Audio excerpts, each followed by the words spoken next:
I always try and foster Anglo-American relations. To that end, my friend Johnny and I found ourselves standing outside Sacré-Cœur in Paris one spring day in 1999. For those in the know, this is a place to go if you want to pick up an American co-ed in France. To ensure success, we were both wearing our kilts. Soon, we were surrounded by a group of giggling American girls. "Oh my God, you guys are so authentic," said the first. "Do all Scotchmen wear kilts?"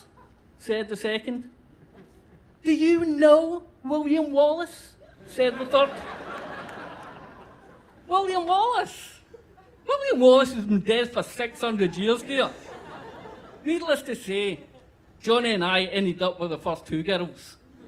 Johnny took Ashley off to study his bagpipes, and Lauren really wanted to see how authentic a Scotsman I really was. Next morning at breakfast, the girls had invited us to go and visit a winemaking college with them. Now, the visit to the college wasn't that great, but on the plus side, we did buy a shitload of wine. On the bus back to Paris, Johnny, myself, Ashley, Lauren, and a couple of their friends, Corinne and Mags, we decided to sample the vino. 4 or 5 bottles later, we're all a little bit merry, having a laugh and a joke, until Corinne pipes up, "I really need to pee." No problem, there's a restroom on the bus. She disappears off. 20 seconds later, she's back. The restroom is out of order. "No problem," I said. "I'll just go and speak to the bus driver and we'll find out where the nearest rest stop is." I saunter down the bus, speak to the bus driver. The next rest stop is over 2 hours away. And he's not going to pull over to the hard shoulder, no way.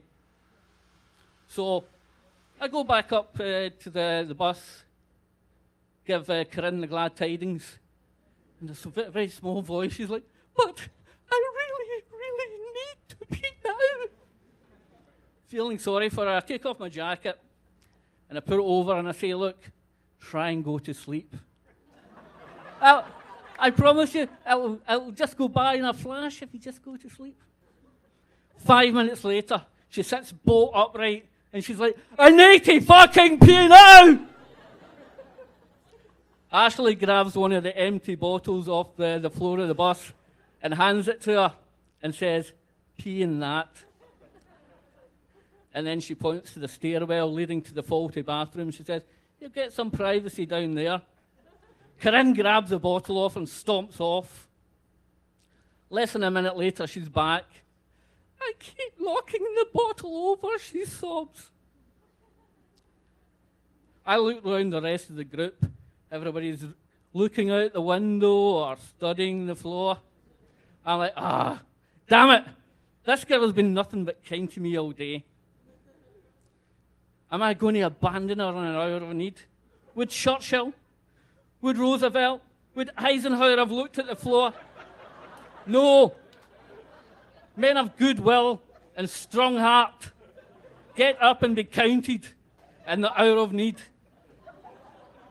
And hey, maybe I'll get a shag out of it. Now, Ashley and Lauren, they're kind of 9 out of 10. Corinne, I'd say she's probably a 7 out of 10. But, hey, I can shag a 7 out of 10. So I get up, grab the bottle off her, and I say, "Right, Corinne, let's do this." And I take her back down into the grim depths, and it really was a grim depths, people, because by now it was stinking of piss. I crouch down, grab the neck of the bottle, make sure it's in the right position, and say, "On you go." And Corinne, let's go.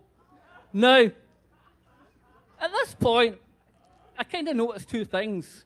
Firstly, it's only about 5% of the pee is actually going in the bottle. Secondly, about 95% of the pee is going all over my fucking hand. And this is no sedate stream. This is a fucking torrent. I was expecting Noah to be sailing past his ark. There's so much fucking water in the place. But at last, there's a heavy sigh, and it finishes.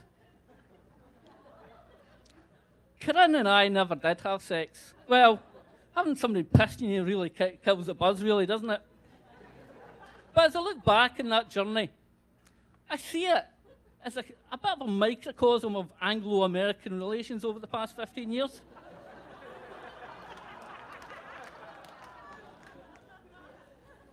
We're always there through the difficult situations together in our hour of need. And hey, come on, let's be brutally frank. America has pissed in Britain a few times over the years.